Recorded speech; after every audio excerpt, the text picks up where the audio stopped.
आइए दोस्तों, residential chapter है आपका सीए इंटर रेसिडेंशियल स्टेटस। ठीक है, इसमें प्रैक्टिकल क्वेश्चन नंबर 2 हम डिस्कस करने जा रहे हैं। तो resident and scope of total income, practical question number 2 ICM module batch. ठीक है, चलिए तो यहाँ पे आपका प्रैक्टिकल क्वेश्चन नंबर 2 आपके सामने है। जल्दी से इसे डिस्कस करते हैं, इसे भी कंप्लीट करते हैं। ठीक है, तो यहाँ पे कहता है मिस्टर दे है, दे, बढ़िया नाम है। ठीक है जी, कोई दिक्कत नहीं है, इनका नाम है, हमें क्या दिक्कत हो सकती है। आगे कहता है कि रेसिडिंग इन यूएस। अच्छा, यूएस में रहते हैं, बहुत बढ़िया, ये भी हमें कोई दिक्कत वाली बात नहीं लग रही है। कहता है सिंस 1990। ठीक है, तो वहाँ से यूएस में ही रहते हैं, तो हमें क्या दिक्कत हो सकती है। लेकिन आगे कहता है कि visit India for 30 days every year. 30 दिन के लिए वो हर साल यहाँ पे इंडिया में आते हैं। तो 30 दिन के लिए आते हैं, तो सीधी सी बात है, अगर यहाँ तक पढ़ा जाए तो हमारे लिए वो रेसिडेंट हो ही नहीं सकते। राइट, रेसिडेंट हो ही नहीं सकते। रेसिडेंट के केस क्या कहता है सर, प्रीवियस ईयर में 182 डेज या फिर उससे ज़्यादा होना चाहिए। या फिर दूसरी कंडीशन ये नहीं करते, तो दूसरी कंडीशन ये है कि प्रीवियस ईयर में 60 डेज और उसके प्रीसीडिंग प्रीवियस 4 ईयर में 365 डेज का स्टे होना चाहिए। ये कंडीशन मैंने आपको बताई थी। राइट, लेकिन ये दोनों कंडीशन में से एक भी कंडीशन फुलफिल नहीं कर पाएगा। 30 दिन में क्या ही हो जाएगा। ठीक है, 30 दिन को तो हम टूरिस्ट कहते हैं, तो ये रेसिडेंट नहीं हो सकता। लेकिन आगे पढ़ते हैं, क्वेश्चन अभी ख़त्म नहीं हुआ है। कहता है ही came back to India on 1 April 2022। Okay, तो 1 अप्रैल 2022 को ये इंडिया में आ गए।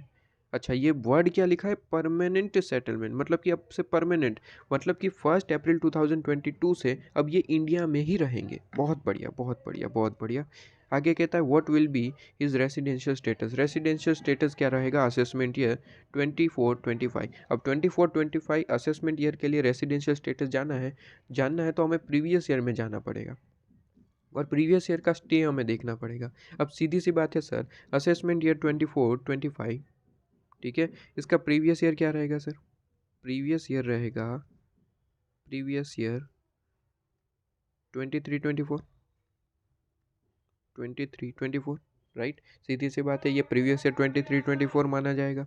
अब 23-24 में दो कंडीशन आपको सिंपली देख लेनी है। अगर ये दो में से कोई भी एक कंडीशन फुलफिल करता है तो क्या मान लिया जाएगा सर, रेसिडेंट।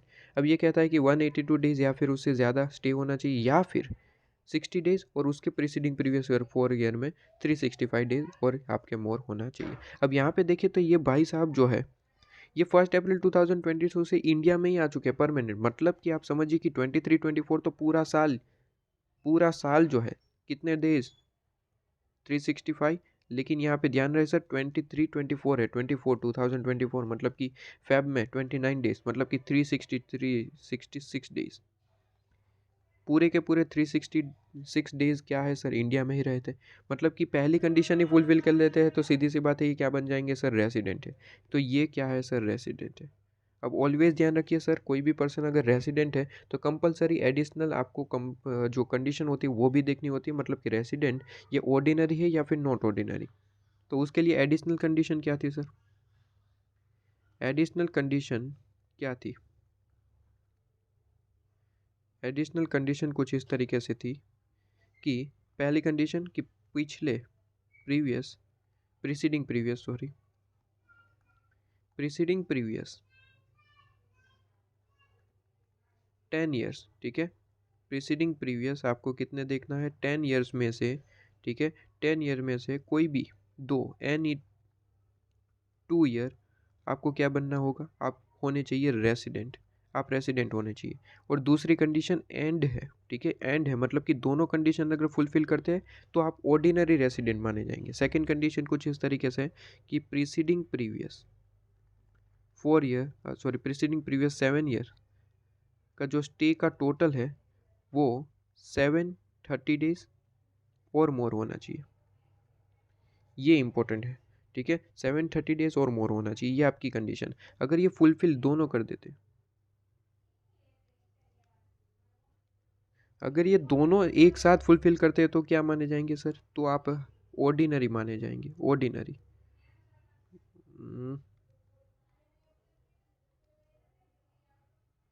ठीक है, ऑर्डिनरी रेसिडेंट मान लिए जाएंगे। मतलब कि रेसिडेंट यहाँ से चेक करना है और रेसिडेंट जैसे ही बनेंगे फिर हमें चेक करना है कि वो ऑर्डिनरी या फिर नॉट ऑर्डिनरी। अगर दोनों कंडीशन एक साथ फुलफिल करोगे तो ऑर्डिनरी, लेकिन दोनों में से कोई एक भी नहीं कर पाए या फिर दोनों ही नहीं कर पाए तो आप क्या माने जाएंगे सर, नॉट ऑर्डिनरी। अब अगर हम यहाँ पे देखें तो इनके कंडीशन हमें चेक करनी पड़ेगी। तो आइए, सबसे पहले कहता है कि हमें पहली कंडीशन, चलिए छोड़िए, सबसे पहले आप ऑलवेज सेकंड कंडीशन ये जो 730 डेज है वही चेक करेंगे, क्योंकि नॉर्मल स्टूडेंट जो है यहाँ पे ये चेक करते हैं। ये चेक करने से हमें नॉर्मली क्वेश्चन से पता ही चल जाता है कि ये रेसिडेंट होगा या फिर नहीं, सॉरी ऑर्डिनरी होगा या फिर नॉट ऑर्डिनरी, राइट। तो ऑलवेज यही चेक करिए, यही चेक करने से तुरंत पता चल जाएगा। क्यों सर? क्योंकि नॉर्मली जो है इसी कंडीशन पे बेस पूरे का पूरा क्वेश्चन होता है। ये फुलफिल हो जाएगा, इसका मतलब दूसरा फुलफिल होने में कोई दिक्कत नहीं आएगी, ये तो तुरंत आप चेक कर लेंगे। तो सबसे पहले सेकंड कंडीशन ही मैं देखूंगा कि प्रीसीडिंग प्रीवियस 7 ईयर में क्या इनका स्टे 730 डेज या फिर उससे ज़्यादा था इंडिया के अंदर, राइट। तो यहाँ पे कहते हैं कि सर प्रीसीडिंग प्रीवियस मतलब कि 23-24 के प्रीवियस 7 ईयर, ठीक है। ये तो प्रीवियस ईयर है, मैंने क्या कहा सर, प्रीसीडिंग प्रीवियस 4 ईयर, मतलब कि प्रीवियस ईयर का भी प्रीसीडिंग 7 साल, ठीक है। तो 23-24 के प्रीसीडिंग मतलब कि 22-23 से लेके 7 ईयर, ठीक है, 7 साल। अब मेरी बात ध्यान से सुनिए, ये इंडिया में कब आए सर? ये इंडिया में ही आए हैं कब? इसे अच्छे से यहाँ पे मैं लिख के दिखा देता हूँ ताकि आपको कोई दिक्कत ना आए। देखिए,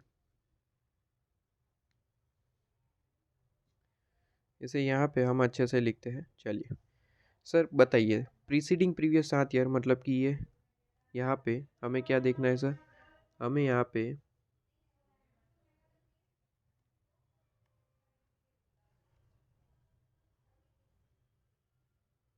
हम्म, लीजिए मैंने आपके सामने यहाँ पे लिख दिया है प्रीसीडिंग प्रीवियस 7 ईयर। पूरे का पूरे यहाँ पे 7 ईयर है, 3, 3, 6 और 7, ठीक है। तो ये क्या है सर? प्रीसीडिंग प्रीवियस 7 ईयर है, ठीक है। प्रीसीडिंग प्रीवियस आपके पास क्या है सर? प्रीसीडिंग प्रीवियस 7 ईयर का यहाँ पे लिखा हुआ है।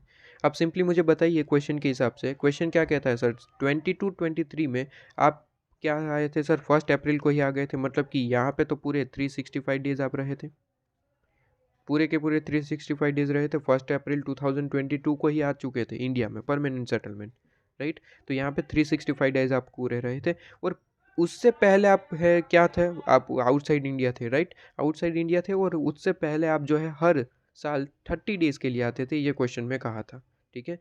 क्वेश्चन आपके सामने होगा, आपको पता ही होगा, ठीक है। 30 डेज के लिए आते, तो 30-30 लिख देता हूँ हर साल, 30-30-30-30, ठीक है। ज़रा इसका टोटल लगाइए, क्या 730 डेज या फिर उससे ज़्यादा हो रहा है तो वो क्या बन जाएगा सर? ऑर्डिनरी बन जाएगा, क्योंकि सेकंड कंडीशन भी हमें देखनी है। तो ये सबसे पहले तो ये कंडीशन देखते हैं। इसका टोटल लगाता हूँ 365 प्लस 30, ये वाला, इसके बाद ऊपर का प्लस 30।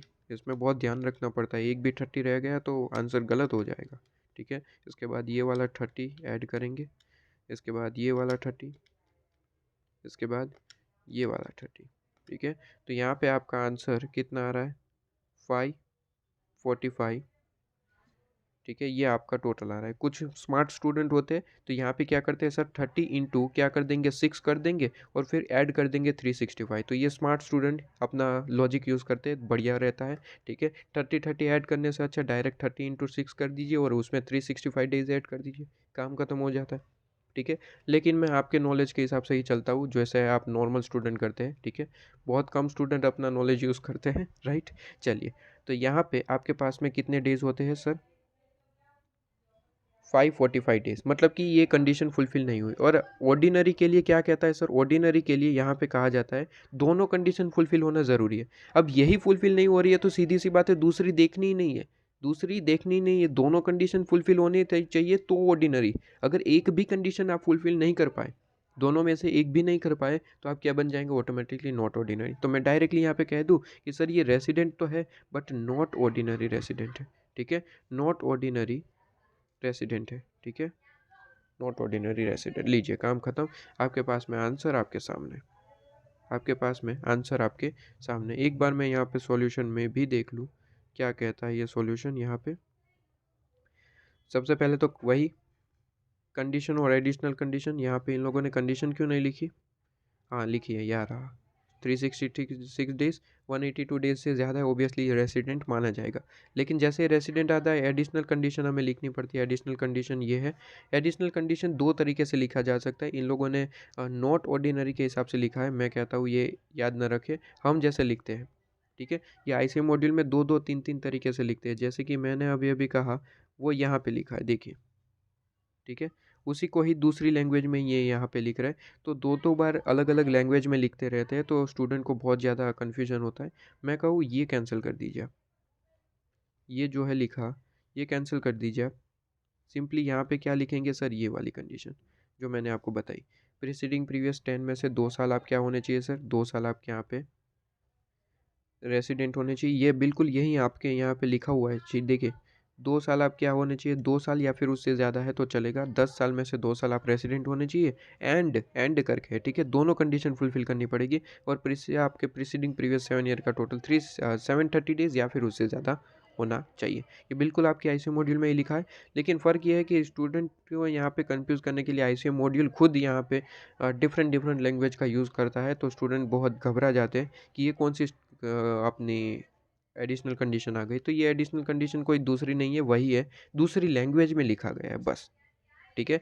चलिए, तो ये मत देखिएगा, अपनी कंडीशन ही एग्जाम में लिख के आइए जो मैंने आपको लिखवाई है, और आपके लेटेस्ट रिकैप्चुलेट में भी वही लिखा हुआ है, ठीक है। चलिए, तो यहाँ पे सीधी सी बात है, डायरेक्ट मैं यहाँ पे आंसर, इनका जो यहाँ पे टोटल 7 साल का स्टे है वो इतना है, 545 डेज, ठीक है। तो यहाँ पे आपके पास में आ जाता है आंसर। और ये क्या मान लिए जाएंगे सर, इनकी वजह से ये मान लिए जाएंगे रेसिडेंट बट नॉट ऑर्डिनरी। कहाँ लिखा है, हाँ ये रहा, he can be resident but not ordinary resident. लीजिए, काम खत्म। तो ये था आपका resident and scope of total income का practical question number 2 ICM module, ठीक है, ये खत्म होता है। इसके बाद प्रैक्टिकल क्वेश्चन नंबर 3 देखेंगे।